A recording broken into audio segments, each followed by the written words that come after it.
Bonjour, filosofia. Hoje eu estou em um local chamado Gouffre de Padirac, aqui na Dordogne, na França, que na verdade é uma caverna cujo acesso é por cima, porque essa caverna teve há milênios a queda, o rompimento e queda do teto. Então a visita é feita por cima, ao contrário das cavernas mais comuns, nas quais a gente entra pela lateral.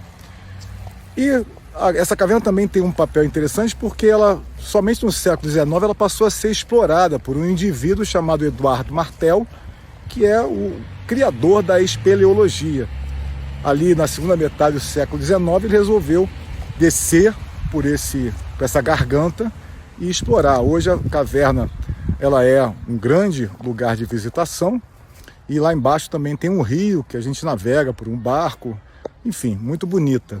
Agora, gouffre significa abismo. E abismo é uma imagem construída de forma muito potente por Nietzsche, Friedrich Nietzsche. Que a palavra abismo remete à ideia de sem fundamento, sem chão. No alemão, abismo é Abgrund, significa sem fundamento, sem chão. Quer dizer, o que ele quer chamar? O que ele chama de abismo? Esse abismo aqui é um abismo físico.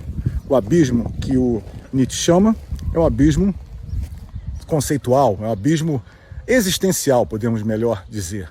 Ou seja, a ideia de que a vida, para o ser humano, no Ocidente principalmente, a vida que tinha até o século XIX muito chão, muito fundamento, a tradição cristã dava uma fundamentação à vida. A partir do século XIX, com a morte de Deus, o niilismo se instala e o ser humano, o cidadão ocidental, passa a se ver em um mundo no qual o chão foi retirado. Não se tem mais o chão, não se tem mais fundamento. A vida mudou bastante, a maneira com que vemos a vida, naturalmente, mudou bastante a partir do século XIX. Então aquilo que era antes chão passou a ser nada. Quer dizer, o abismo é a imagem do nada. E ele tem algumas construções, algumas narrativas que são muito, como eu falei há pouco, muito potentes. Uma dessas narrativas, uma dessas metáforas, é quando ele fala na introdução, no prólogo de Zaratustra, que o homem é uma corda estendida sobre o abismo.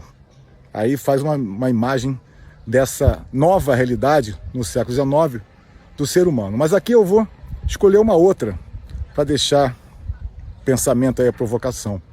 Nietzsche fala muito sobre, como eu falei, o abismo como imagem do nada, mas ele nos alerta.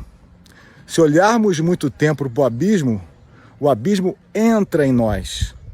E essa eu acho que é uma marca muito, muito importante do pensamento de Nietzsche e que nos deixa incomodados. O que ele quer dizer? A ideia de que a vida tenha perdido a fundamentação dada pela tradição cristã não significa que ela não possa ter uma fundamentação dada por nós mesmos. Quer dizer, o que ele quer chamar a atenção é o nada de fora não precisa influenciar e criar um nada de dentro. Ou de outra maneira, a minha vida não perdeu o sentido porque a fundamentação e o sentido dado pela tradição deixou de ser válido. Então, esse niilismo ativo, como ele vai discutir em sua obra, é quando eu digo, ora, eu sou o senhor do meu próprio destino. Eu posso ser aquele que cria o sentido da minha própria vida. Então, é uma imagem de libertação e não uma imagem de embotamento ou de entristecimento ou de diminuição da potência da vida. Saudações filosóficas ou salutação filosófica.